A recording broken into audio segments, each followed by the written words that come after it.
I've had some time to sleep and I'm now back on Automobilista 2 on the PC, full release, and we are driving the Lotus 72D, which is a officially licensed product for Riser, which is fantastic, and we're at Brands Hatch.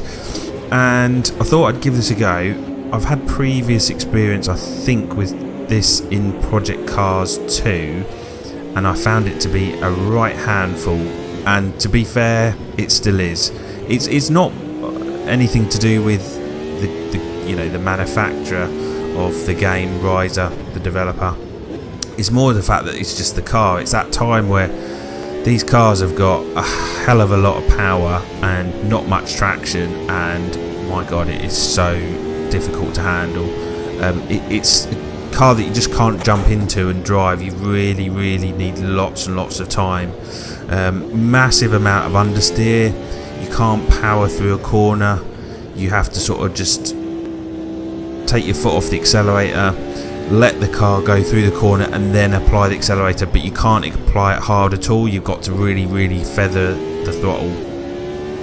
So that's what it takes, just an immense amount. You see, it's just constantly just wants to either go into the corner with understeer, and when you're coming out of the corner, massive oversteer. And yeah, maybe, I need to work on the setup. This is your bog standard setup, nothing really fancy. I did adjust the rear downforce just to see if I could get a bit more traction. It seemed to kind of help, but we're still got a hell of a lot of understeer. And yeah, it's just it's interesting, let's just say that. But when you start to get used to it, I like a good challenge, and so as far as I'm concerned, this is an excellent track to get to know this car. And I love how it sounds, and it's probably, out of all the proper retro ones, as in like the 50s and 60s, this one, which is in the 70s bracket, is probably the better one and the nicer one to really get your teeth into. Coming up as well, you'll see just how the AI is also coming along and making a good number of mistakes. You see there's an AI car going off into the left hand corner there, and this one gets far too fast into that corner, spins it around, and yeah, that's what I like to see as well in AI. They make mistakes, you can capitalise on that and proper, just move up the field with AI mistakes.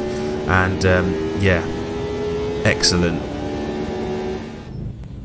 So we move on to the Ginetta G55, and my god, this is like, I don't even really know how to describe this one. Again, used these cars in the past. I've driven sports cars, obviously, with the Zeta Corsa, and so I didn't really expect too much from it. I sort of thought to myself that this was going to be quite sort of uninteresting, quite dull to drive. And obviously, compared with Formula 1, these cars, are not very oversteery. They're not that unpredictable. But with the rain now in play, this car becomes completely different. And again, probably with a better setup, I would do a lot better.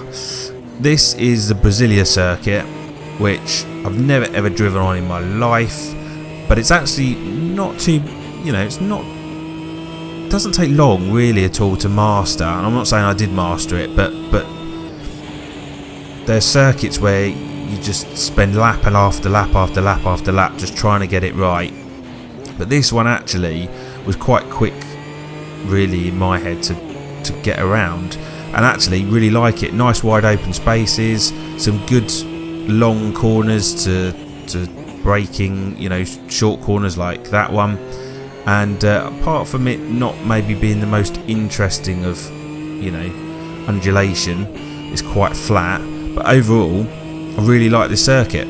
Again, in VR, I have to say that this is outstanding on like so many levels. Really enjoyed the competition that I had going with this lot, and managed to up the PSI a bit to get a bit more competitive. 96 I think was the AI, and I was just about hanging on, so I either got to reduce the AI a bit or just work on the setup. But I really cannot fault at all how this car drives, how it feels in VR as well. It's just so immense. It's just completely unreal.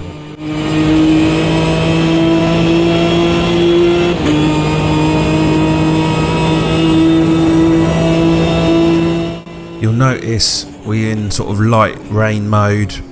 The track doesn't really seem to show you too much in regards to where the rain is on the track. It's pretty much throughout. You can kind of hear where it's dry. I know that sounds a bit strange, but literally if you go off the racing line, you get a bit more of a sound of a wet track, but you can't really see it.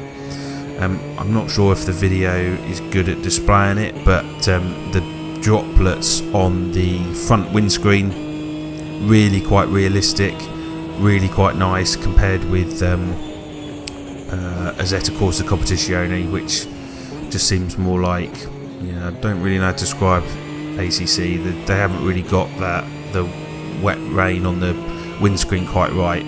Compared with Riser, it really does look a lot more like beading, which is quite nice as well, and you get the nice windscreen wiper sort of smearing going on as well. Also quite nice is you can see on the left hand side ever so slightly when it comes into play is the wing mirror, which at speed it sort of vibrates quite nicely as well, so that's a nice little touch to have. But overall got nothing bad to say really about the Ginettas. They're we're going off there. Just very nice cars to drive, and I'll be looking forward to driving those certainly a lot more as well. I'll leave you just a bit with sounds of the Ginetta as we go through this lap.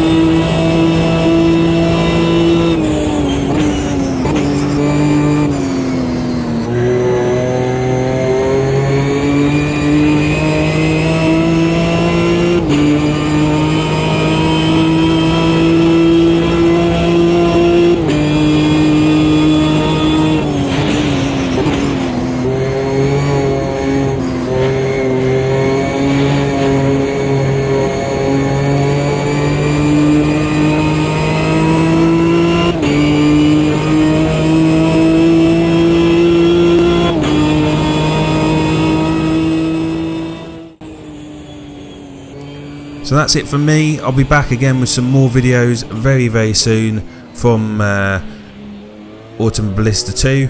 Until next time, thank you very much for watching. Don't forget to like, subscribe and comment on what you see, and I'll see you all again very soon.